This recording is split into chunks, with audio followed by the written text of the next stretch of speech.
Hello, welcome, and welcome back, ladies and gentlemen, to this episode 4 of Fighter Jet Roundtable Season 2. And we are back once again with 4 new aircraft designs, 4 new competitors, and a whole lot of airplane ass-kicking. So, without any further ado, let's go ahead and get on down to the Roundtable and the Watchtower and see what we have in store for all of you today.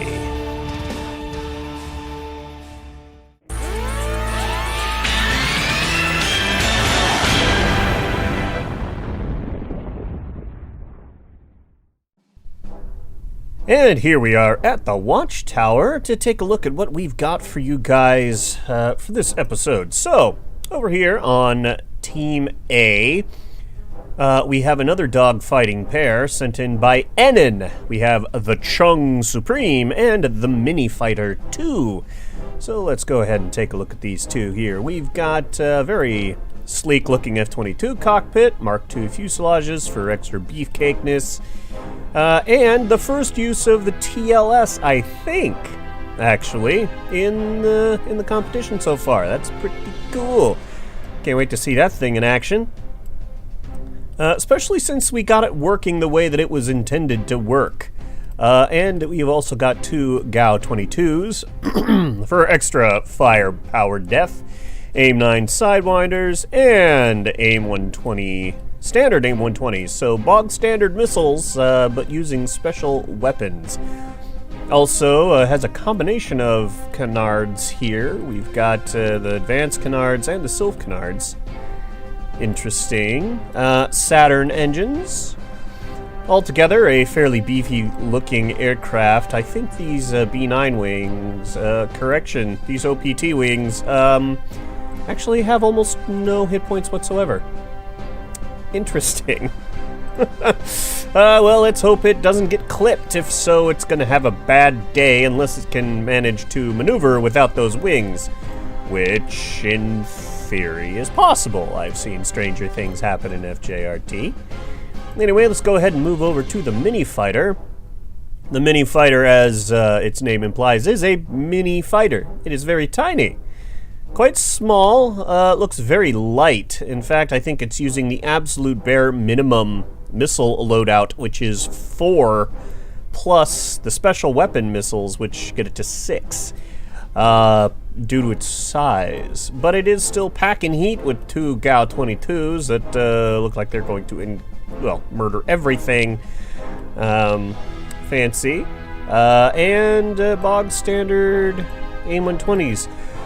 Along with Quams, apparently, for either long or short range. They're very unique, very useful missiles. They can do just about anything. And instead of using Saturn, we've got a WS-10 engine on the back. Not a bad choice for small, light fighters like this. This was actually made with potentially very light single-engine fighters in mind, although most people use 2 of them if they use them. Alright, well, with the Mini Fighter here, effectively out of the way, let's go ahead and see what is waiting for them on the other side. And over here on the B team, we have the JFX-50 Regolith and the JFX-25 Mantle sent in by none other than Josue. Yes, that Josue, the man who is largely behind many of the many changes we've got for BDA this season. So, thank you very much for all your hard work, Josue, as well as the rest of the BDA crew, who are also submitting designs this season, which is very cool. Since they've upgraded everything for Runway Project, it's nice to see that we've been getting some attention over here in FJRT. That's pretty sweet. You can thank us for the stealth rework, whether you like it or not. Anyway, enough about his fantastic accomplishments. Let's go ahead and see what he's got as far as designs. So the Regolith here is a chonky airplane. It is actually at the absolute maximum possible missile load of 16. 16 missiles. It's using the MMM for extra firepower, and is rocking twin GAU 22s. I believe it's also rocking 4 Saturn engines in the back there. Oh boy. Alright, this thing's gonna have some thrust. Thrust.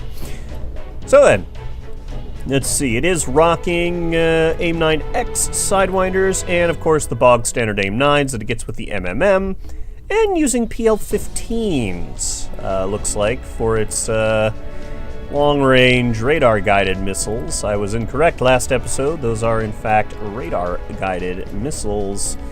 And shame on me for making that mistake. How dare I not know the capabilities of literally every single part in the pack. Oh, terrible Kaz.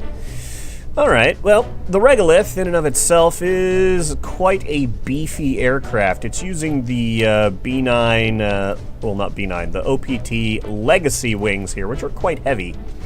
They have good lift capability, and they have a lot of hit points, which makes them a very good choice for your main lifting surfaces, if you can get them to work right for your craft. These, of course, are tweak scaled up, I believe. I could be wrong. I think they are tweak scaled up for basically a little extra HP and lift, could be my guess. Altogether, the Regolith is obviously made for tanking shots of just about anything, I would imagine, because that HP is redonk. Meanwhile, the winglets here, they have 1,000 HP. Very cool for parts that are that size. I believe those might also be tweak scaled up. I could be wrong. Don't quote me on that. Let's see. Other than that, this plane is pretty standard. It's got, actually, no, it's got these here, like these split procedural control surface wing brake things. It's pretty cool looking. Honestly, Hostway submitted these two craft a lot earlier in the competition, and of course, dumb old Kaz forgot about them, mostly because the Ace Combat episode happened, and I had to overstep his to pick up another Ace Combat inspired design, and, well, it's okay, but he's here now. Anyway, enough of the Regolith, let's go ahead and look at the Mantle over here. The Mantle looks kind of like it was inspired by an F-22. Not too sure about that, though. It is actually sporting a Type 20 cockpit. And are those... Nope, GAU 22s. It's, once again, got GAU 22s. It looks like it's also going for the MMM loadout, which seems to be very popular right now. People just like that extra missile load if they don't trust the special weapons. Not a bad choice, honestly. The Mantle here seems to be pretty beefy as well, using high HP parts, which is interesting considering the enemy over there that they'll be facing will be using a, what is it? They will be using the TLS. Not going to be the best matchup here. These cockpits are pretty strong. The parts are pretty strong. That means that for the most part they'll be relying on missiles and guns to try and get the final blow, because ultimately your plane is only as strong as the weakest part that things are connected to. That being said, enough talking by me. Let's go ahead and get these planes into the sky for round 1. And here we are. Let's go ahead and get these into the sky. Click start competition. Good times. Engines rolling. Let's hope those two don't crash into each other.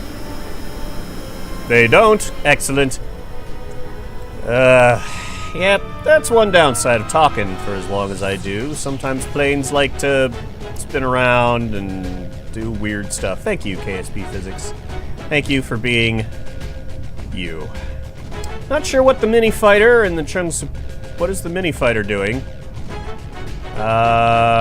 Okay.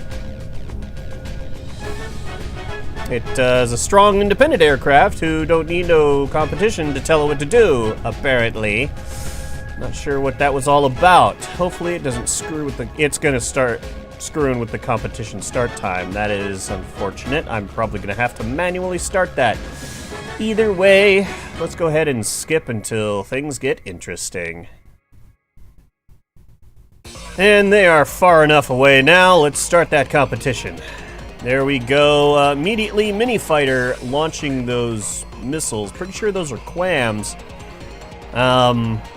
They are firing in. I don't know if they're tracking. The enemy is now launching PL-15s from their side. You can tell because of those ridiculously huge engine trails. Quams still trying to do their part here to close in. Those PL-15s moving very quickly. And... Alright, straight through the Chung Supreme. Quams are still cruising. Moving, trying to do their part. Not sure if they've actually detected their enemy. And not sure what happened there. The Mantle exploded. Not sure if it got hit by anything or hit the ground. Looks like it was a ground kill. Well, regolith time. So here we are down at the regolith. Looks like it's making use of those Saturn engines to burn speed and then very quickly get it back. Maneuvering very, very hard to avoid missiles and everything else. However, it didn't seem like it was, well, never mind. It took that like a champ. Still able to fly. And there's the laser. Just doing what it can. Chung Supreme, hard to say whether or not it's on the tail, but it was getting some shots on. Regolith is going to have its work cut out for it right now.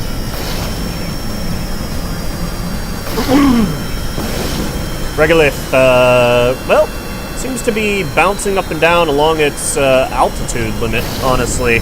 And terrain. Between terrain and altitude limit, it seems to be having a bad day. Not as bad as the Mantle, though.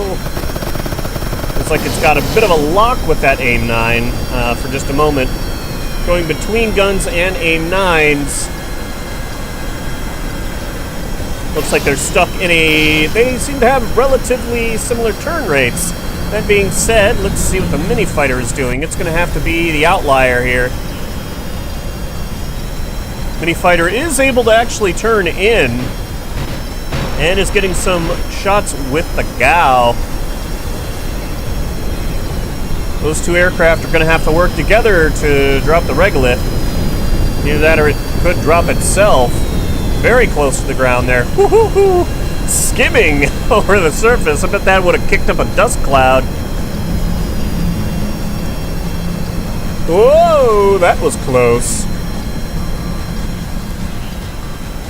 Chung Supreme seems to be trying to get its guns on target.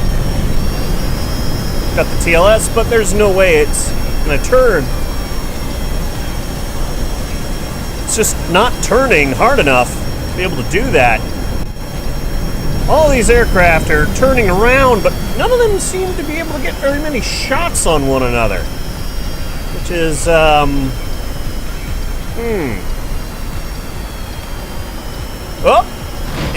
Oh, a very close range missile shot. And regolith dropping the Chung Supreme there with a beautiful shot. Now it's just the mini fighter versus the regolith, and the regolith returns to the regolith, apparently.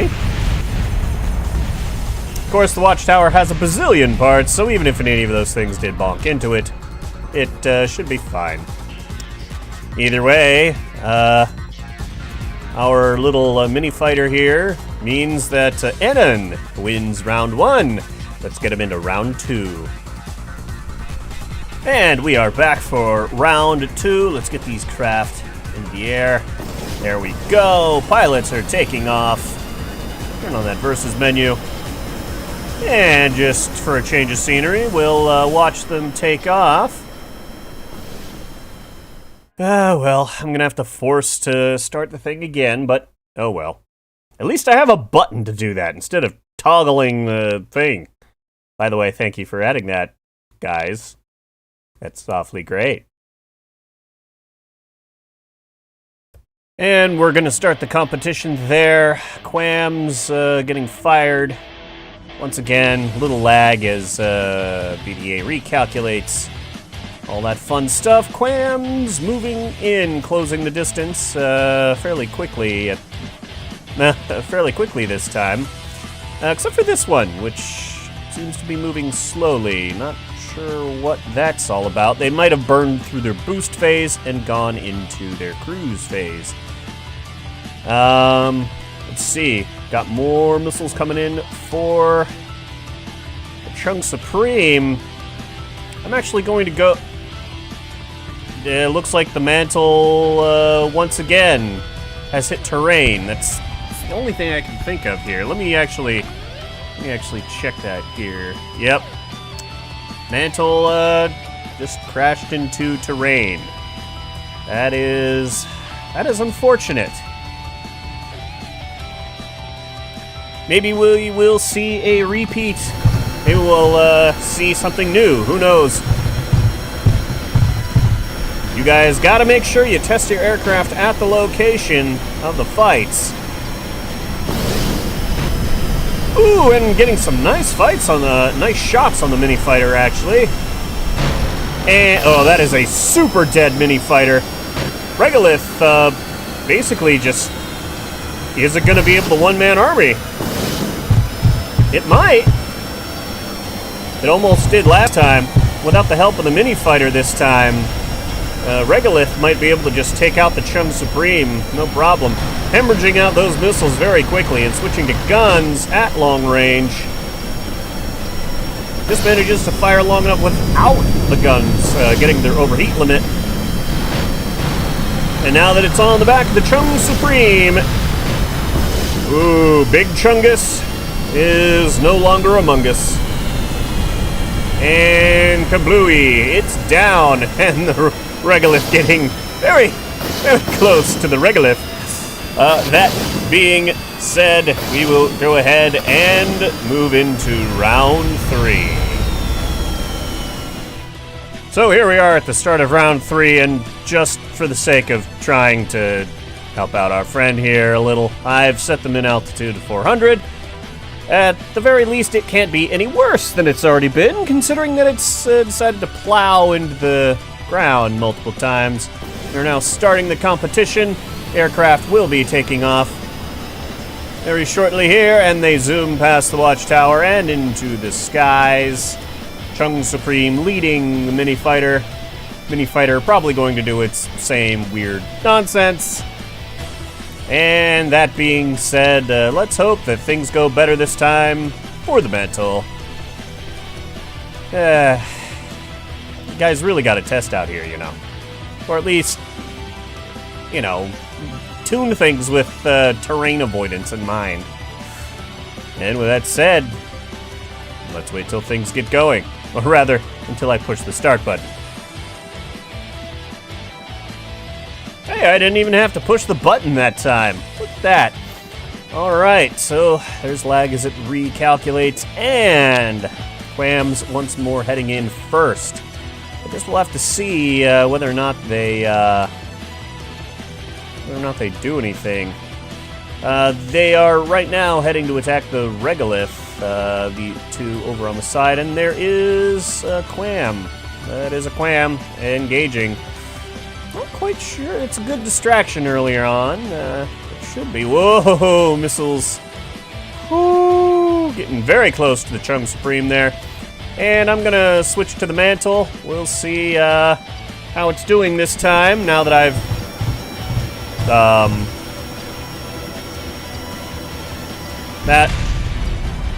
Wow. That is just unfortunate. Tune it up just for it to get blasted anyway. That is very unfortunate. Well, let's go ahead and maybe get to the... Ooh, yikes. Chung Supreme. See how it's doing here.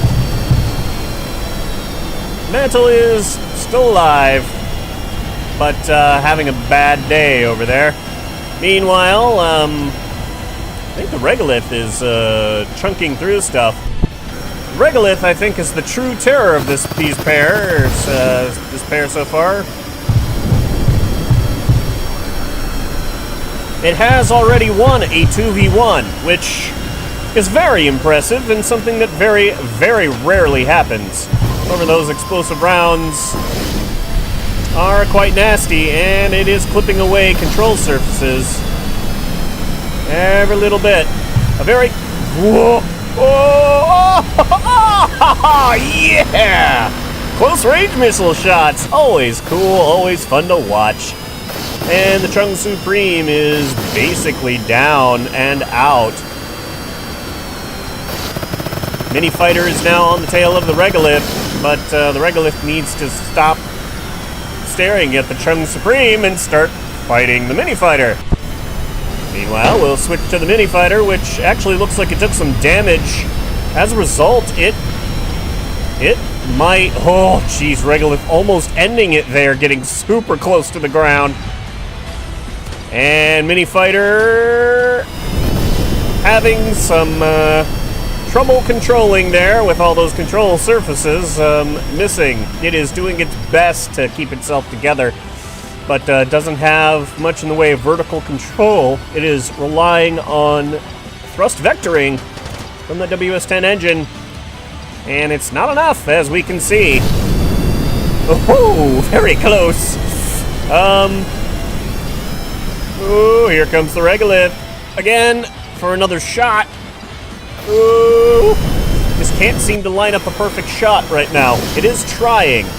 It is lacking some in the control department since it's got those things just slapped off by missiles and guns. And finally, zap zap, another 2v1 effectively completed by the Regolith. That means Josue is moving on.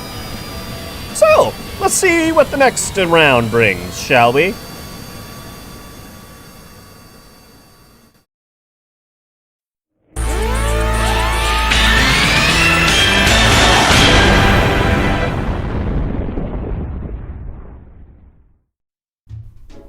And here we are with the planes for the second bout. Let's go to the A team over here. This is the AAFX-9 Fury Mark 7, sent in many times by Geoplex. I finally decided to grab this design and just put it in the friggin' competition so he would stop submitting it and taking it down and resubmitting it and taking it down and resubmitting it. Enough is enough, people. Anyway, so let's go ahead and take a look at this aircraft down here. We can see that it is packing 6 Sidewinders, AIM-9X Sidewinders by the look of it. It's got jammers, very prominently displayed down there. Hopefully it won't be causing too much drag. Using quams. And then, yeah, so it's got 6 missiles there, 8 if you count those. And it's got 30mm ammunition. There they are, the GAU-22s. Clipped right in there, next to that. Yes, good old Geoplex. And we've got the Mark... Product 30 engines. Brain fart, Kaz, brain fart. You basically redesigned those engines, so... I don't know how you forgot that.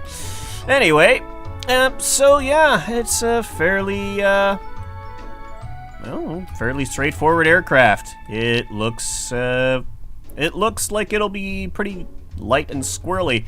In fact, it should be pretty light and squirrely, considering it's only got 6 missiles, which means it's 12. So this thing, yeah, it's about 12 tons-ish, so fairly light. Well, medium range, apparently. Either way, so let's see what this thing is fighting. And you can already see over here.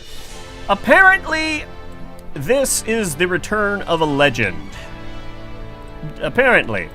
I can't say I've ever seen this plane before, but it looks actually quite nice. At first thought, I was like, that is chunky. It is chunky, but you know, it actually looks very cool. This is, as you can tell by the name, the Akiramoto Skydragon Mark 5K. Sent in by Riku Akiramoto. Who would have thought? Alright, so looking at this, you can see, honestly, using a lot of stock parts on it, which is quite nice, except for the cockpit, which I do believe is OPT. It is Mark II Legacy Cockpit, 2200 HP.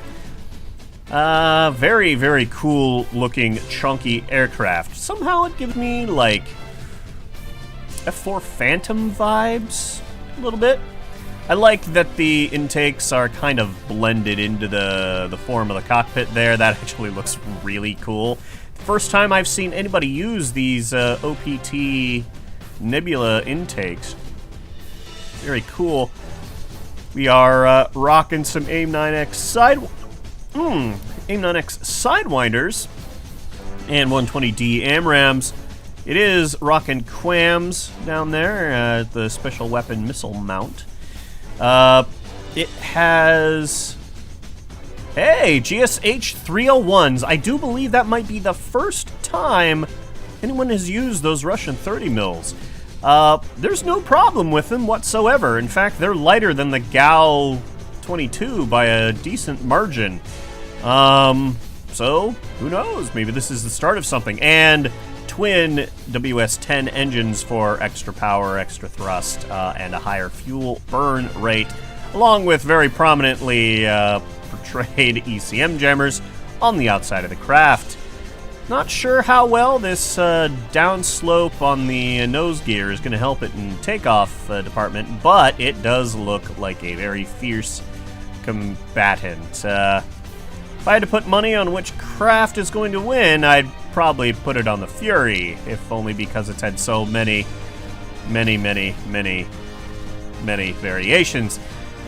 But as far as looks, the Skydragon wins hands down, in my opinion.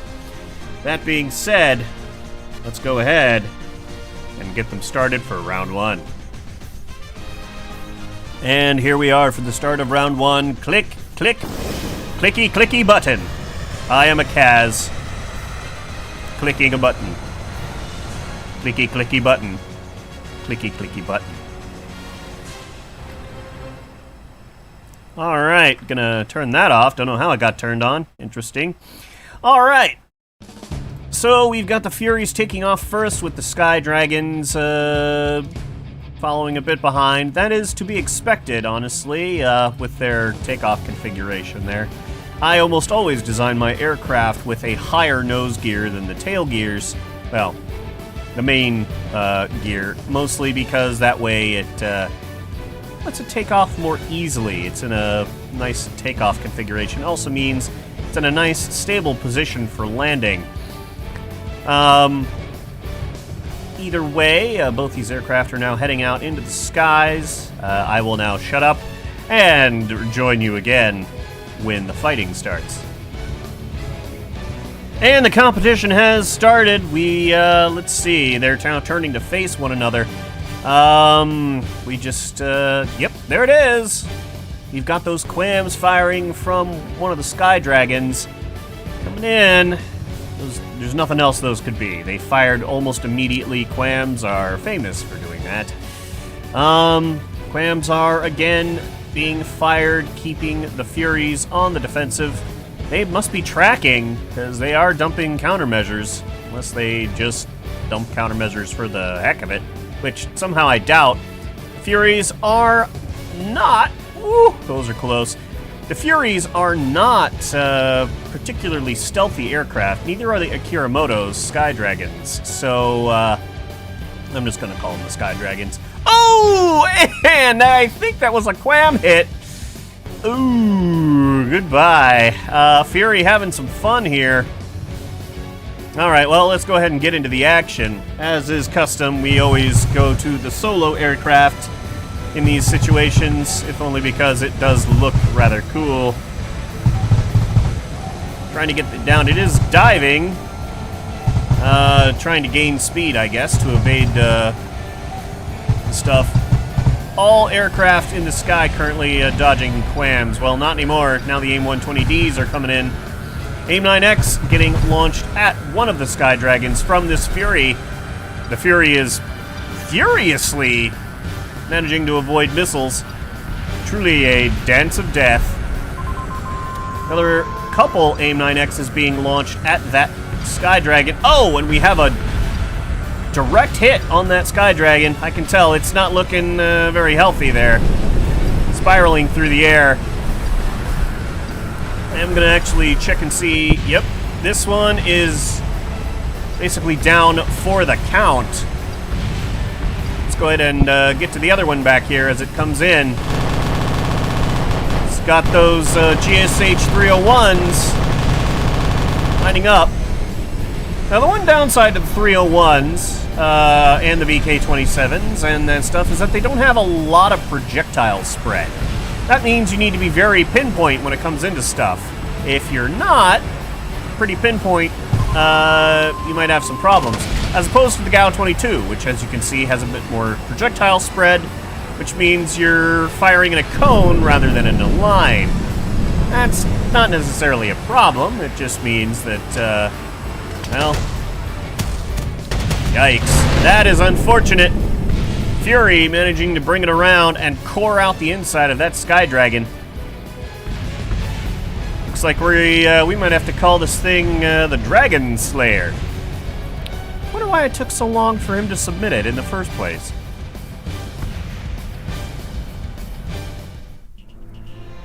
So where we are for round 2 and start.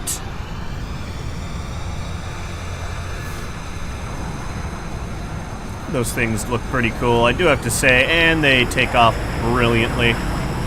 So pretty. Like, I mean, honestly, even if the Fury manages to win this and go on to the finals for the episode, just, I tell you, man, those Skydragons are really, really pretty. I do like a pretty-looking aircraft, and it definitely takes the cake. Doesn't seem to maneuver particularly hard, but, you know, them's the breaks. You can't. Well, honestly, when it comes to gun choice, the GSH-301 is just as viable as the VK-27 or anything else. The thing is, since that aircraft seems to be a little slow on the pitch, doesn't have a ton of pitch authority, at least it didn't seem like it when I was watching it, that effectively means that it's not going to be able to make use of the guns as much, as opposed to a lighter, more agile aircraft. You can't really look at the guns negatively for that. That's basically an airframe issue, not the guns. So, I just hope that we'll get to see more use of guns other than just the GAU-22. I mean, I made the GAU-22. I love it. It's cool, has an amazing sound, but still. Variety is the spice of life. That being said, we do have the Skydragons launching their quams first at the Furies. Let's go ahead and click that versus button. Not sure what all that weird... Oh, that's probably left over from last time. Alright, that being said, quams now zipping them... wait, no, those are 120Ds. Maybe they're using their quams for close range. That is a possibility. They are still very good close-range missiles. Alright, Fury this time managing to dodge those 120Ds still coming in. Or as we like to call them, the anti-Timmy missiles. Any radar-guided missile is an anti-Timmy missile. You know who you are, Timmy. So, more and more missiles long range. Now we've got the Furies dodging quams at range. Much closer than they were before. They might actually get a target lock rather than their GPS coordinates going on. Let's go ahead and drop down to the Furies and see how they're doing. Kind of boring just watching things from that direction.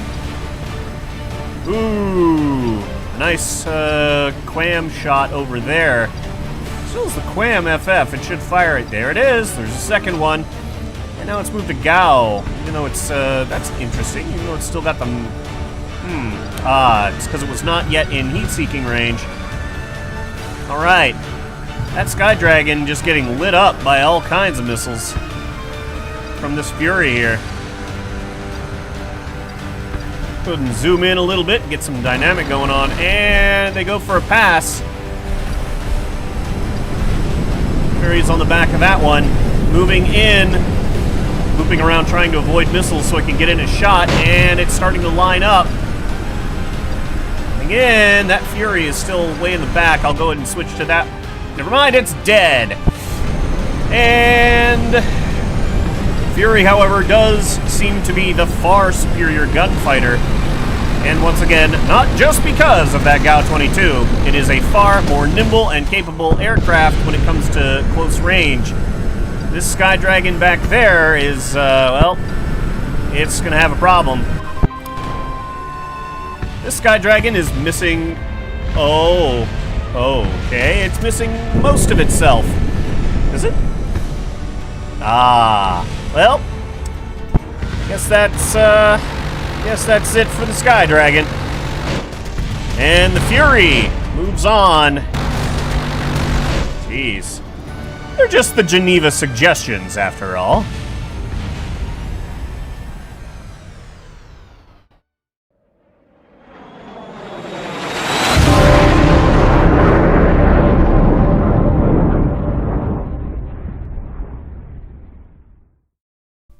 And here we are for the finals of episode 4.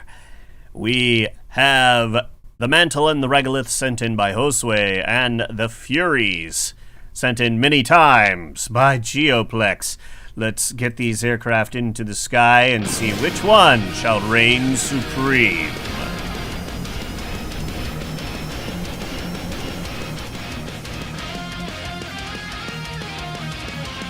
And the competition has started. And we have the Fury. Ooh, the Regoliths getting their PL-15s off first. Yeah, I didn't think the Fury was as stealthy as the Regolith and the Mantle, ironically enough. Big does not mean not stealthy. Since the change, you can build a very large craft to be quite stealthy. PL-15, only one of them launching. It could be that the Regolith is designed to be using stall tactics. Those missiles, not actually sure. Either way, we now have the Mantle making up for lost time by hemorrhaging several missiles. Regolith now closing in while the Mantle stays at a distance.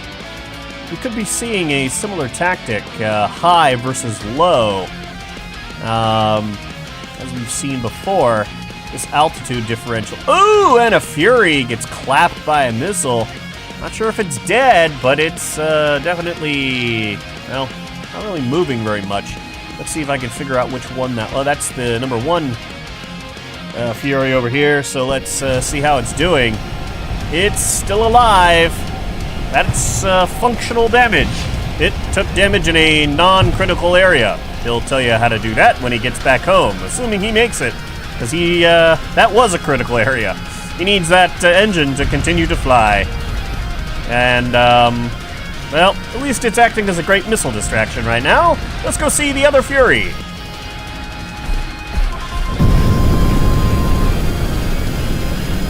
Another Fury charging headlong toward the Regolith. Uh-oh, and we've got gunfire. The Fury is made of a lot less high HP parts than the Regolith or the Mantle, which to me means that it's going to have some serious problems if those guns get on target. Ooh! And we're getting more standoff blasts from missiles. The Fury is, well, trying furiously not to die, but, well, yikes. Well, that being said, that was a fairly fast round 1. Let's get into round 2.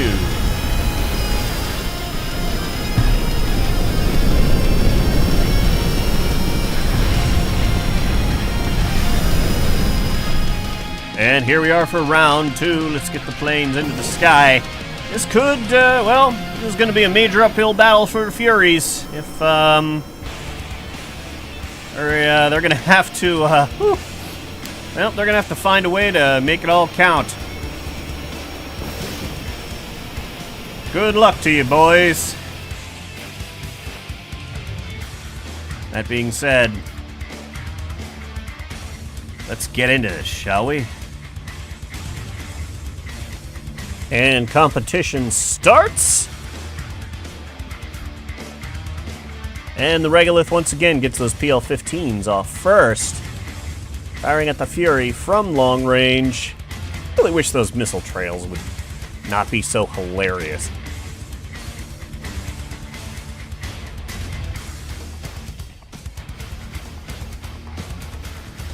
That being said, the Furies are dumping chaff and flares. Well, chaff. Oh, yikes. It's another direct hit on that Fury. Let's see how it's doing.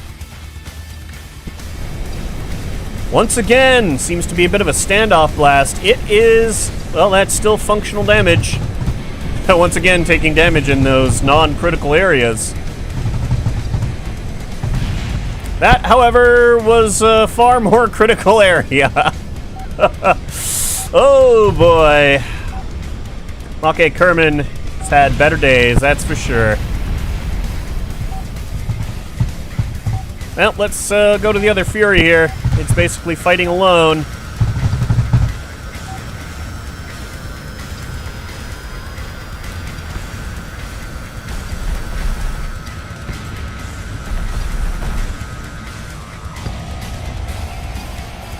Well, Don Kerman is going to have a major uphill battle now.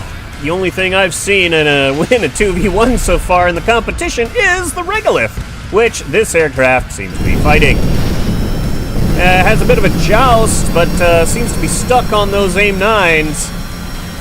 Ooh, bit of a weird sort of spin there. Jew, I think, was talking about like post-stall maneuvers or something, but I don't think that's going to help very much.